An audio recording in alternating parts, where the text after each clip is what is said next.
Tatiana se tenait près de la fenêtre, observant le tumulte du mois de juin. La beauté des couleurs estivales ne parvenait pas à apaiser son esprit. Une pensée troublante pulsait dans sa tête, quelque chose se prépare, et cela ne sera que pire. Mais quoi? Tout semblait normal dans sa famille. Elle venait de préparer la valise de son mari, qui partait en mission. Électricien de métier, il avait reçu un appel de son chef au sujet des lignes électriques endommagées par un orage dans un quartier voisin. Yvan partait souvent en mission, c'était habituel, et Tatiana ne s'inquiétait jamais de ses déplacements. Dans 3 jours, elle aussi s'envolerait pour une mission de travail, étant rédactrice dans une revue. Tout allait bien au bureau, et il n'y avait aucune raison de s'inquiéter. Pourtant, une angoisse persistait dans son cœur. Ses pensées dérivèrent vers sa belle-mère, Nina. Voilà la source de mon inquiétude. Mais pourquoi? Avec Nina Petrovna, elle entretenait d'excellentes relations. Elles étaient presque comme des amies, capables de discuter de tout à tout moment. Yvan interrompit ses réflexions en s'approchant de la fenêtre. Je crains de ne pas pouvoir t'appeler souvent, mais ne t'inquiète pas. Cette fois, le travail est conséquent, et la connexion pourrait être mauvaise. J'ai déjà pris l'habitude, répondit Tatiana avec un sourire. Appelle-moi quand tu pourras. Je comprends. Alors, on s'assoit un moment avant que tu partes, proposa-t-il. 1 minute plus tard, il l'embrassa, prit sa valise et sortit de l'appartement. Tatiana se dirigea vers la fenêtre. Du 6e étage, elle vit une voiture de son collègue s'arrêter, Yvan y glissa sa valise et monta à bord. Son cœur se serra sous le poids d'un pressentiment. Elle savait que sa vie ne serait plus jamais aussi joyeuse qu'auparavant. C'était un samedi, jour de repos. Après avoir dit au revoir à son mari, Tatiana décida de s'occuper des tâches ménagères pour détourner son esprit de ses pensées sombres. Mais tout lui échappait. Une angoisse inexplicable grandissait en elle, quelque chose qu'elle n'avait jamais ressenti auparavant. Elle décida de préparer des chaussons aux pommes, le dessert préféré de sa belle-mère, et de lui rendre visite. Peut-être y trouverait-elle des réponses à ses inquiétudes. Nina l'accueillit à bras ouverts. Alors, ma chérie, tu as dit au revoir à Yvan et tu t'ennuies? Viens, entre dans la cuisine. J'ai déjà des invités. Tatiana entra dans la cuisine. À table, une femme d'une 40aine d'années, enrobée et vêtue d'une robe peu flatteuse, était assise, les cheveux en désordre. Tatiana se sentit déçue. Elle espérait passer du temps seule avec sa belle-mère. Elle espérait que l'invité partirait bientôt. Tatiana, je te présente Lisa, une camarade de classe d'Yvan, dit Nina en souriant à la femme. Elle habite dans l'immeuble d'Alexandrov côté. C'est surprenant que vous ne vous soyez pas encore rencontrés. Enchantée, répondit Tatiana avec un sourire forcé, se tournant vers sa belle-mère. Nina Petrovna, je ne veux pas vous déranger. Je voulais juste vous rendre visite avant de partir en mission dans 3 jours, pour voir comment vous allez et si vous avez besoin de quelque chose. Après tout, ni Yvan ni moi ne serons là pendant 1 semaine. Comment ça, personne, s'exclama Lisa. Je ne travaille pas, je suis toujours à la maison. Nina Petrovna peut m'appeler, je l'aiderai sans problème. Nina sourit, reconnaissante. Tu es une bonne âme, Lisa. Je sais que tu ne me refuseras jamais un service. Elle se tourna vers Tatiana. Alors, que fais-tu là, ma chérie? Assieds-toi. Je vais te servir du thé. Tatiana sentait son angoisse grandir, et elle commençait à regretter sa visite. Mais soudain, le téléphone de Lisa sonna. C'était son fils. Il annonça que son petit frère s'était renversé une assiette de bouillie chaude sur lui et s'était brûlé. Lisa se leva d'un bond et partit en courant. Lisa a des enfants, demanda Tatiana à sa belle-mère. Oui, elle en a 5, répondit Nina. Le plus âgé a déjà 22 ans et vit seul. Ses 2 filles étudient à l'école de médecine et ne rentrent que pendant les vacances. Les plus jeunes ont 8 et 3 ans. Ce sont des enfants de son second mariage. Je la plains, elle est si gentille, mais elle n'a pas de chance avec ses maris. Elle s'est déjà séparée du second. Tatiana se moquait de Lisa et de sa famille.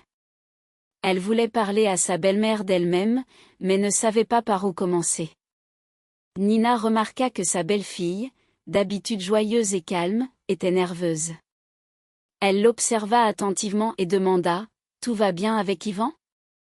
Vous ne vous êtes pas disputés ? Tu ne sembles pas être toi-même aujourd'hui. » Tatiana décida d'être honnête. « Nina Petrovna, vous avez raison. J'ai un poids sur le cœur et je ne comprends pas pourquoi. J'ai l'impression que ma vie s'effondre, même si tout semble normal. Je ne sais pas ce qui m'arrive.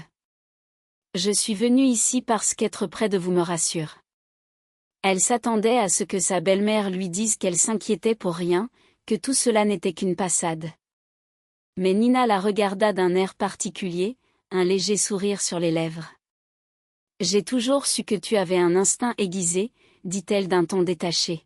« J'ai peur que quelque chose arrive. » Tatiana fut frappée par le calme avec lequel Nina avait prononcé ces mots. Elle comprit que sa belle-mère savait quelque chose qu'elle ignorait. Mais pourquoi Nina ne parlait-elle pas ? Jamais auparavant il n'y avait eu de non-dit entre elles. Nina changea rapidement de sujet, évoquant le fait qu'Ivan n'avait pas pris de vacances depuis 2 ans et qu'il serait temps de penser à un voyage à la mer ou dans un centre de loisirs. Tatiana comprit que Nina ne souhaitait pas aborder le sujet qui l'inquiétait. Il semblait que les préoccupations de sa belle-fille ne l'intéressaient guère. « Je dois y aller, j'ai du travail », dit Tatiana en se levant. Elle se dirigea vers son bureau. Bien que ce fût un jour de repos, le travail à la rédaction était intense. Elle se concentra sur les questions de ses subordonnés et les affaires pressantes de la direction. Les préoccupations personnelles s'évanouirent. Elle travailla jusqu'à tard dans la soirée et rentra chez elle épuisée, mais son angoisse s'était atténuée. Tatiana savait gérer ses pensées et ses émotions. Elle se dit qu'elle était prête à affronter toutes les vicissitudes du destin et qu'elle ne se laisserait pas abattre, quoi qu'il arrive. Ses pensées se tournèrent vers la mission à venir, qui durerait 5 jours. Mercredi, elle arriva dans une station balnéaire du sud de la France, envoyée par son patron pour un reportage. Mais vendredi, elle reçut un appel de Nina. D'une voix faible, presque en larmes, sa belle-mère lui dit : « Tatiana, sauve-moi. J'ai reçu un coup si dur que je ne sais pas comment le supporter. Je tiens seulement grâce aux médicaments. Viens, s'il te plaît, tout de suite. » La première pensée de Tatiana fut qu'il était arrivé quelque chose d'horrible à Ivan. Son travail était dangereux. Le cœur battant, elle demanda à sa belle-mère : « Que se passe-t-il avec Ivan ? Tu m'entends ou pas ?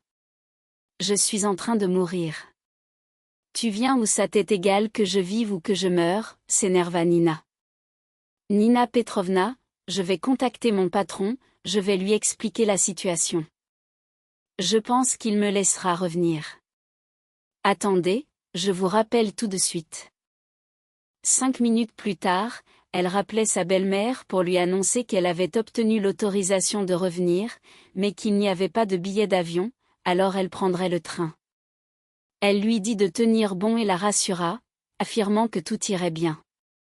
Assise dans le compartiment, Tatiana se demandait ce qui avait pu arriver à sa belle-mère. En passant en revue toutes les possibilités, elle conclut que soit Nina avait découvert une maladie grave, soit quelque chose était arrivé à Ivan. Plus elle réfléchissait, plus sa conviction grandissait, sa belle-mère n'avait pas de problème de santé. Elle se rendait régulièrement dans des centres de réhabilitation et passait des examens médicaux avant chaque voyage. À 70 ans, Nina n'avait pas de maladie grave. Elle souffrait parfois d'hypertension ou de douleurs aux articulations avec les changements de temps, mais c'était tout. Il ne restait donc que la question d'Ivan : mais qu'est-ce qui a pu tant bouleverser Nina ? Tout allait bien pour lui. Il était respecté et apprécié au travail. Il ne se plaignait pas de sa santé. Leur vie de famille était en ordre. Tatiana se creusa la tête, mais ne parvint pas à comprendre ce qui avait pu inquiéter Nina. Elle était convaincue que son mari était un homme d'une honnêteté irréprochable. Il ne pouvait pas être impliqué dans des affaires louches. Et l'idée qu'il puisse lui être infidèle ne lui traversait même pas l'esprit. Leur relation était si belle et romantique qu'Ivan n'avait aucune raison de chercher l'amour ailleurs. Tatiana se remémora avec un sourire comment tout avait commencé entre eux. Elle avait rencontré Ivan à 26 ans, alors qu'elle était une jeune journaliste réalisant une interview sur le début de la construction d'un nouveau projet. Elle avait discuté avec l'ingénieur en chef et sortait du chantier, où la boue et les débris rendaient la marche difficile. Elle hésitait, perchée sur ses talons aiguilles, ne sachant où poser le pied. Soudain, des bras forts la soulevèrent, et elle entendit une voix rassurée, « Il faut porter des bottes en caoutchouc dans des endroits comme ça. » Elle leva les yeux vers l'inconnu qui l'avait si audacieusement soulevée, et elle tomba immédiatement sous le charme, bien qu'elle comprît qu'il était un simple ouvrier. Le jeune homme la porta jusqu'à la sortie, la déposa sur une dalle de béton et sourit. « Voilà, tu peux y aller maintenant. » Il se retourna pour partir. « Attendez, » l'interrompit Tatiana. « Je vous suis très reconnaissante pour votre aide. Vous m'avez sauvée. Je vais me souvenir des bottes. Comment vous appelez-vous ? » Ivan, répondit le jeune homme en la regardant avec audace. Pas d'autres questions ? Oui, sourit-elle avec malice. Quand avez-vous votre pause déjeuner ? J'aimerais vous inviter à déjeuner pour vous remercier. Discutons un peu. Ivan la regarda avec surprise. Il savait qu'il plaisait souvent aux femmes, mais face à cette jeune femme délicate et belle, il se sentit gêné, bien qu'il ne puisse refuser. Ils se rencontrèrent pendant sa pause déjeuner. Pour l'occasion, il avait même enfilé des vêtements civils, abandonnant sa tenue de travail. Tatiana savait non seulement comment mener une interview, mais aussi comment établir une conversation qui permettait à son interlocuteur de se dévoiler. Ivan ne remarqua pas qu'il lui avait confié non seulement des détails sur son travail, sa famille et ses projets, mais aussi des choses très personnelles, qu'il n'avait jamais partagées avec personne. C'était une douleur et un secret de son enfance. Ivan raconta qu'il avait grandi sans père. Il ne se souvenait pas bien de lui. Il savait que son père était architecte. Quand Ivan avait 3 ans, il avait trompé sa mère, et celle-ci l'avait mis à la porte. Les gens disaient qu'après cela, son père avait sombré. On racontait même qu'il avait fait de la prison. En grandissant, Ivan avait cherché son père, mais sans succès. « Je peux essayer de vous aider dans vos recherches », proposa Tatiana, touchée par l'histoire d'Ivan. « J'ai accès à des informations sur beaucoup de gens. J'ai aussi quelques contacts utiles. Envoie-moi toutes ces données. » Ivan la remercia du regard et lui envoya immédiatement un message avec les informations sur son père. Ils commencèrent à s'appeler et à se rencontrer, mais ces rencontres restèrent amicales. Ivan pensait qu'il n'était pas à la hauteur de Tatiana et ne tentait pas de la courtiser. Tatiana, quant à elle, réfléchissait, évaluant ses capacités, se demandant si elle pouvait élever Ivan à son niveau. Ivan était d'une grande beauté. Il dégageait une forte virilité.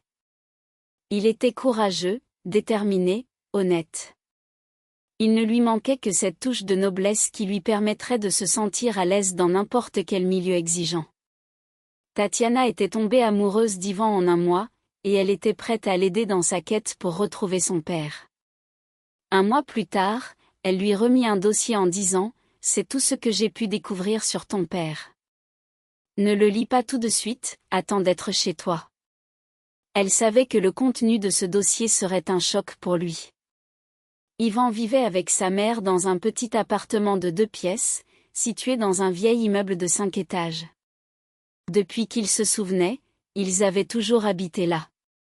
Ce soir-là, après le coucher de sa mère, il ouvrit le dossier.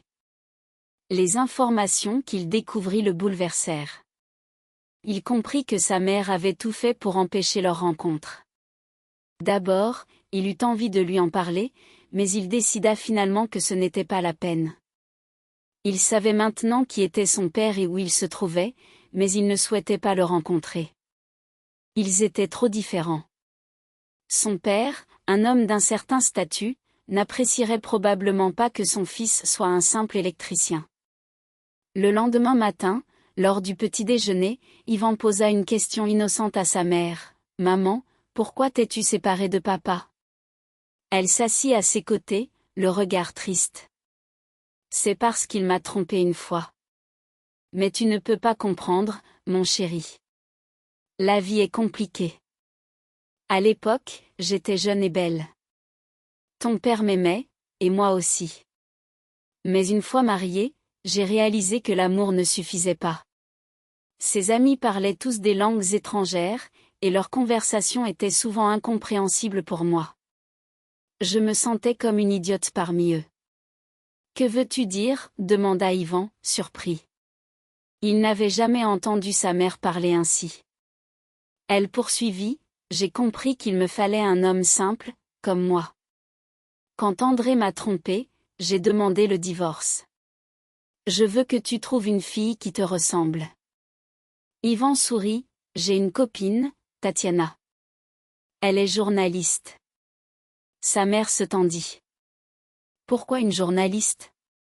Elles sont toujours entourées de gens importants. Trouve-toi une fille plus simple. » Ivan savait que sa mère avait épousé un homme simple après son divorce, un soudeur, mais leur mariage avait duré seulement 6 mois. « J'ai compris que j'avais ruiné ma vie en épousant ton père. Je ne veux pas que tu fasses les mêmes erreurs. Si tu épouses Tatiana, elle pourrait avoir honte de te présenter à ses amis. » Ivan et Tatiana continuèrent à se voir pendant 6 mois, puis il l'emmena rencontrer sa mère, Nina. Le cœur de Nina se serra en voyant Tatiana, une jeune femme belle et éduquée, qui lui rappelait son premier mari, l'architecte André. Elle craignait que sa belle-fille ne soit trop belle pour son fils. Malgré les inquiétudes de Nina, Ivan et Tatiana se marièrent et emménagèrent ensemble dans son appartement de 3 pièces. Ils se sentaient complets l'un pour l'autre, et le monde extérieur ne les touchait guère. Ils étaient heureux, se délectant de leur amour, au point que la question des enfants ne se posait même pas. À 35 ans, ils décidèrent de ne pas avoir d'enfants, ce qui attrista Nina. Un jour, Tatiana reçut un appel de Nina, qui lui annonça qu'Ivan avait une jeune maîtresse et qu'il envisageait de l'épouser. Tatiana, choquée, se rendit chez sa belle-mère. Nina avait l'air épuisée, et son regard était terni. « Tatiana, il faut que tu parles à cette fille pour qu'elle laisse Ivan tranquille. » Tatiana, agacée, rétorqua, « Pourquoi ne pas le faire vous-même ?» Nina lui expliqua qu'elle avait déjà essayé, mais que la jeune femme était obstinée. Tatiana demanda alors le numéro de cette fille. Elle l'appela et, à sa grande surprise, la jeune femme lui annonça qu'Ivan était en train de divorcer d'elle. Déconcertée, Tatiana raccrocha et se rendit à la gare pour récupérer son bagage. En attendant, elle aperçut Ivan avec un homme plus âgé, et elle décida de les suivre. Ils prirent un taxi pour un hôtel de luxe. Tatiana, se cachant, entra dans le hall de l'hôtel et les observa. Elle appela Ivan, lui disant qu'elle l'attendait dans le hall. Quand Ivan arriva, il était habillé de manière élégante, ce qui le rendait méconnaissable. « Bonjour, Tatiana, » dit-il avec un sourire coupable. Elle s'éloigna, le regard froid. « Pourquoi m'as-tu menti sur ton voyage d'affaires ? Si tu veux divorcer, dis-le-moi. » Ivan avait l'air perdu. « Tatiana, je t'aime. Je dois juste régler quelques affaires. Tu sauras tout en temps voulu. » Elle était perplexe, mais elle voyait qu'il était dans une situation difficile. Elle lui demanda si sa mère était au courant de ses problèmes. Ivan hésita avant de répondre, « Oui, elle sait tout. Elle a orchestré tout ça. » Tatiana, déçue, se leva et s'en alla sans dire au revoir. Elle était déçue par Ivan, qu'elle avait toujours considéré comme fort et honnête, mais qui semblait maintenant impliqué dans des intrigues qu'il n'osait même pas lui révéler. Elle ne savait pas si elle voulait un mari comme ça. De retour chez elle, elle se sentit accablée. Pourquoi Nina avait-elle interrompu son voyage pour parler à la maîtresse de son mari? Elle prit une douche et se prépara un café fort, cherchant à rassembler ses pensées et à comprendre ce qui se passait réellement. Tatiana avait à peine eu le temps de se verser un café et de s'installer confortablement dans son fauteuil qu'elle reçut un appel. « Tatiana, as-tu des nouvelles ?» demanda Nina Petrovna d'une voix douce. Tatiana, déterminée à ne plus se laisser berner, répondit calmement, « J'ai des nouvelles étonnantes, mais je ne suis pas encore prête à en parler. »« As-tu parlé à Ivan ? » ?»« Peut-être l'as-tu vu ?» interrogea prudemment sa belle-mère. Tatiana, le cœur lourd, répondit, « Vous m'avez beaucoup déçue, Nina Petrovna. J'ai toujours eu confiance en vous et en votre fils, mais il semble que j'avais tort. Si je ne mérite pas votre confiance, alors trouvez une femme qui saura la gagner. » Elle raccrocha, le cœur serré, et bloqua le numéro de sa belle-mère. Le lendemain matin, Tatiana prit la décision de ne plus s'occuper des affaires de sa belle-mère et de son mari. Elle se sentait de plus en plus déçue par ceux qu'elle avait considérés comme ses proches. Elle se dit qu'il était temps de se concentrer sur sa carrière. À 42 ans, elle était encore simple rédactrice dans un grand magazine culturel. Dans 5 mois, le rédacteur en chef partait à la retraite, et son poste serait vacant. Elle avait toutes les chances de briguer ce poste. Elle se mit en tête d'en parler à ses collègues pour évaluer ses chances. Tatiana était si absorbée par ses pensées qu'elle sursauta lorsque son téléphone sonna. Un numéro inconnu s'affichait.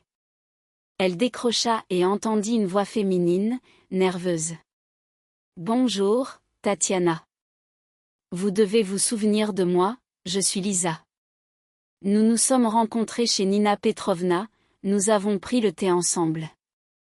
Vous vous rappelez ? » Tatiana se souvenait bien de cette femme, pas très soignée. « Oui, je me souviens de vous, Lisa, mais pourquoi m'appelez-vous » demanda-t-elle, intriguée. « J'ai une grande faveur à vous demander. Ne parlez surtout pas à Nina Petrovna de cet appel, ni de notre rencontre. Où pourrions-nous discuter tranquillement ? » L'inquiétude de Tatiana grandissait. Elle proposa une rencontre dans un café dans une demi-heure, et Lisa poussa un soupir de soulagement. « Merci, Tatiana, vous ne le regretterez pas. » Lorsqu'elles se retrouvèrent, Lisa, visiblement nerveuse, commença à expliquer qu'Ivan était dans une situation difficile et ne savait pas comment s'en sortir. « Tatiana, je vais tout vous raconter depuis le début pour que vous compreniez bien, » dit-elle en s'essuyant le front, bien que la climatisation du café maintenait une température agréable. Tatiana se demanda pourquoi cette femme, et non Ivan ou sa mère, lui parlait de ses problèmes. « Vous savez que les parents d'Ivan ont divorcé quand il avait 3 ans, commença Lisa. Nina Petrovna avait très peur que son ex-mari prenne leur fils, car il était riche et prospère, tandis qu'elle n'avait qu'un appartement de 3 pièces, hérité de son père. Après le divorce, elle a échangé cet appartement contre un plus petit, où elle vit toujours. Elle a même changé son nom et celui d'Ivan pour effacer ses traces. Je sais que Nina Petrovna a été mariée à un autre homme pendant 6 mois, ajouta Tatiana. Mais où était le père d'Ivan pendant tout ce temps ? Il a sombré dans l'alcool, répondit Lisa. Il aimait sa femme et son fils, mais il ne comprenait pas pourquoi Nina Petrovna avait agi ainsi. Il ne l'a jamais trompée, ce n'était que des rumeurs. Tatiana était perplexe. Elle ne savait pas si elle devait croire Lisa. Il y a 6 mois, André Maximovitch, le père d'Ivan, a engagé une agence de détectives pour le retrouver, continua Lisa. Ils ont d'abord retrouvé Nina Petrovna, qui a refusé de parler d'Ivan. Les détectives ont finalement contacté Ivan il y a 2 mois, mais André ne voulait pas le rencontrer tout de suite. Il voulait d'abord connaître la situation familiale d'Ivan. Tatiana comprit alors que Nina Petrovna savait depuis 2 mois qu'Ivan avait retrouvé son père, mais elle ne lui avait rien dit. C'était douloureux pour elle. Elle se rendit compte que la distance entre elle et sa belle-mère ne faisait que grandir. Lisa, visiblement mal à l'aise, expliqua. André Maximovitch a contacté Nina Petrovna pour tout lui expliquer, et ensemble, elles ont élaboré un plan. Je suis désolée, Tatiana, mais c'était un plan malhonnête envers vous. Pourquoi ? Demanda Tatiana, de plus en plus perplexe. Lisa expliqua que le père d'Ivan avait réussi à bâtir une entreprise florissante, mais qu'il avait récemment été diagnostiqué d'une maladie grave. Il voulait retrouver Ivan pour lui léguer son entreprise. Mais lorsque Nina Petrovna a appris cela, elle a dit à son ex-mari qu'Ivan était marié, mais que sa femme n'était pas très bien. Elle lui a aussi dit qu'Ivan avait un fils avec Lisa, âgé de 8 ans. Pourquoi Nina Petrovna a-t-elle dit cela ? Demanda Tatiana, la colère montant en elle. Lisa baissa les yeux. C'est vrai. J'ai eu un fils avec Ivan, mais je ne voulais pas que cela se sache. Tatiana se sentit trahie. Elle avait cru en Ivan, en sa belle-mère, et voilà qu'elles avaient conspiré contre elle. Je comprends maintenant. Mais pourquoi cette rencontre ? Demanda-t-elle. Lisa, visiblement gênée, lui fit une demande personnelle. Parlez à Ivan. Il vous respecte et vous aime. Dites-lui de ne pas épouser cette jeune femme. Elle ne lui est pas nécessaire. Je ne parlerai à personne, répondit Tatiana froidement. Je n'ai rien à voir avec vous. Elle mit fin à la conversation, le cœur lourd. Elle avait été honnête avec sa belle-mère et son mari, et il l'avait trompée. Nina Petrovna avait manigancé un plan pour s'approprier un héritage inexistant. C'était tellement bas, si mesquin, que Tatiana décida de demander le divorce. Elle ne voulait plus avoir affaire à cette famille. En arrivant à son bureau, elle annonça à la direction qu'elle souhaitait briguer le poste de rédactrice en chef. Beaucoup de ses collègues lui exprimèrent leur soutien, et elle se dit que c'était le moment idéal pour se battre pour sa carrière. Cela lui permettrait de se concentrer sur autre chose que ses problèmes familiaux. Une semaine plus tard, son téléphone sonna à nouveau. Elle regarda l'écran, un numéro inconnu. Elle se souvint que le dernier appel d'un numéro inconnu avait été désagréable. Elle hésita, mais finit par décrocher. Cette fois, une voix masculine, chaleureuse et profonde, se fit entendre. Bonjour, Tatiana. André Maximovitch, un homme d'un certain âge, était assis à une table dans un restaurant parisien, son regard fixé sur son téléphone. Il avait décidé d'appeler Tatiana, la femme de son fils Ivan, pour lui proposer de se rencontrer. Bonjour, Tatiana. Je suis André Maximovitch, le père d'Ivan. Je voudrais vous inviter à dîner ce soir. Que diriez-vous ? Tatiana, surprise par l'appel, hésita un instant avant de répondre. Je suis désolée, André Maximovitch, mais je ne suis pas d'humeur à rencontrer qui que ce soit de votre famille. Je suis très déçue par Ivan et sa mère. Je ne veux plus avoir affaire à eux. Ne raccrochez pas, Tatiana, insista-t-il, sa voix empreinte de sérieux. Il est important que nous parlions. Vous voulez connaître la vérité, n'est-ce pas ? Elle éclata de rire, un rire amer. Vous ne pouvez pas imaginer à quel point j'ai découvert de vérité sur votre fils et sa mère. C'est tellement dégoûtant que j'en ai assez. Non, Tatiana, c'est une autre vérité que je veux vous révéler, répondit-il calmement. Elle se sentit mal à l'aise, mais finalement, elle céda. D'accord, mais je n'ai qu'une demi-heure. Où dois-je venir ? André lui donna l'adresse du restaurant. À l'heure convenue, Tatiana entra, son cœur battant la chamade. Elle aperçut immédiatement Ivan, assis à une table avec un homme qu'elle avait déjà vu auparavant. À côté de lui se tenait une jeune femme d'environ 18 ans. Tatiana comprit que c'était la nouvelle compagne de son mari. « Bonsoir », dit-elle d'une voix froide en prenant place à la table. Salut, Taneshka, répondit Ivan, un sourire sur le visage. Je te présente mon père, André Maximovitch, et la charmante Larissa. Tatiana hocha la tête, son regard glissant sur Larissa, qui semblait ravie. Et Larissa est donc ta fiancée, ajouta-t-elle avec une pointe de sarcasme. Larissa sourit, d'un geste, invita un jeune homme à les rejoindre. Tatiana, permettez-moi de vous présenter mon fiancé, Vadim. Nous nous marions dans 2 semaines. Tatiana, abasourdie, leva les sourcils. André, quant à lui, leva son verre de champagne. Levons nos verres à la vérité, pour que les gens ne tirent jamais de conclusions hâtives. Tatiana but une gorgée, son esprit en émoi. Elle était prête à écouter la suite des événements, se demandant ce que cette réunion allait révéler. Je vais aller droit au but, commença André. J'ai demandé à des détectives de rassembler des informations sur Ivan et son entourage. J'ai découvert que le plus important pour lui, c'est vous, Tatiana. Il marqua une pause, observant la réaction de Tatiana. Et j'ai appris qu'Ivan a un fils, un petit garçon de 8 ans, né d'une situation compliquée. Tatiana se figea. Un fils, demanda-t-elle, la voix tremblante. Oui, et je ne cherche pas à excuser Ivan, mais il a été manipulé. Ce soir-là, il ne savait pas ce qu'il faisait. André expliqua comment la mère d'Ivan, Nina, avait manigancé pour marier son fils à Lisa, la mère de l'enfant, en utilisant Larissa comme instrument de sa machination. Elle voulait que vous découvriez la vérité pour provoquer une rupture entre vous et Ivan, continua André. Mais Larissa a choisi de tout révéler à Ivan. Tatiana, écoutant attentivement, se sentit tiraillée entre la colère et la compassion. Elle se rendait compte que la situation était bien plus complexe qu'elle ne l'avait imaginé.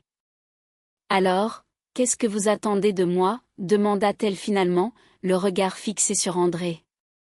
Je veux que vous sachiez que votre mari a besoin de vous. Il a fait des erreurs, mais il vous aime, Tatiana. Et ce petit garçon a besoin d'un père. Les mots d'André résonnèrent en elle. Elle se tourna vers Ivan, qui avait baissé les yeux, visiblement honteux. Ivan, qu'as-tu à dire ? Il prit une profonde inspiration. Je suis désolé, Tatiana. Je n'ai jamais voulu que ça arrive. Je ne me souviens pas de cette nuit-là, mais je sais que j'ai un fils, et je veux le connaître. Tatiana sentit une vague de compassion l'envahir. Elle avait toujours voulu des enfants, mais la peur et la déception l'avaient poussée à renoncer à ce rêve. Je ne sais pas si je peux te pardonner, Ivan, mais je veux connaître ce petit garçon.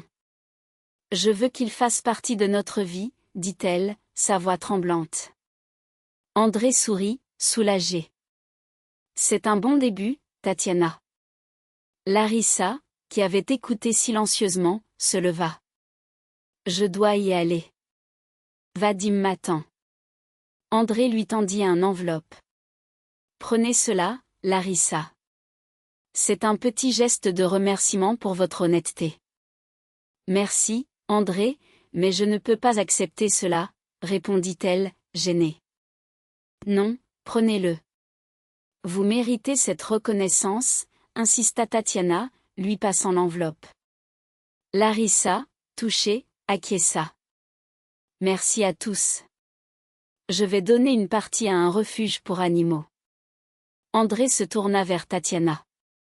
J'ai besoin de savoir ce que vous décidez pour votre avenir avec Ivan. Elle réfléchit un instant. Je vais lui pardonner, mais à une condition. Son fils doit être présent dans notre vie. Les larmes aux yeux, Ivan s'approcha d'elle et la prit dans ses bras. Merci, Taneshka. Je ferai tout pour être un bon père. Tatiana sourit, réalisant qu'elle avait encore une chance de construire une famille. Mais il y a une chose dont nous devons parler, Ivan. Quoi donc, demanda-t-il, inquiet. Est-ce que Pavlik sait qui est son père ? Ivan baissa la tête, et Tatiana comprit. Tu ne lui as même pas dit, n'est-ce pas? André, observant la scène, se sentit soulagé. Les choses commençaient à s'éclaircir. Je suis heureux que vous ayez pris cette décision. Oui, ajouta Tatiana. Je veux que Pavlik sache qui il est et qui est son père. Ivan hocha la tête, déterminé. Je vais tout faire pour le reconnaître et être présent pour lui. André sourit, satisfait. C'est un bon début. Tatiana se leva, le cœur léger. Alors, allons rencontrer ce petit garçon. André se leva également. Je suis fatigué. Ivan, peux-tu me ramener à l'hôtel? Bien sûr, répondit Ivan, prêt à se racheter.